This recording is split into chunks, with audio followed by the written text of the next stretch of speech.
He says, I think I told you one of my favorite stories about an old grandfather clock that stood in the hallway for 2 generations and kept wonderful time until he began to think about the future. And the clock started to reason with himself and said, I tick every second. And he started doing a little math. And he said, that's 60 ticks a minute. That's 62 million ticks a year. And he had a nervous breakdown. And he went to go see the clock psychiatrist. And the clock psychiatrist began to talk to the old grandfather clock, and he said, I want to ask you a question. You're worried about all these ticks that you're going to have to tick in the future, but how many ticks do you have to tick at a time? And he said, well, I only have to tick 1 tick at a time. And he said, all right, from now on, I want you to go back, and rather than thinking about all the ticking you're going to have to do, just think about the 1 tick you have to tick.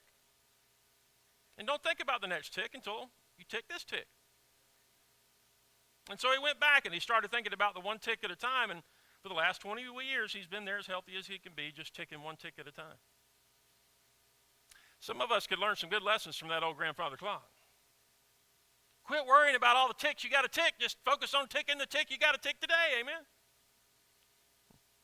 We just focus on the tick that we need to tick instead of all the ticks that are to come, because worrying about the ticks that haven't arrived yet robs us of the peace of God today and robs us of the joy that we ought to have today.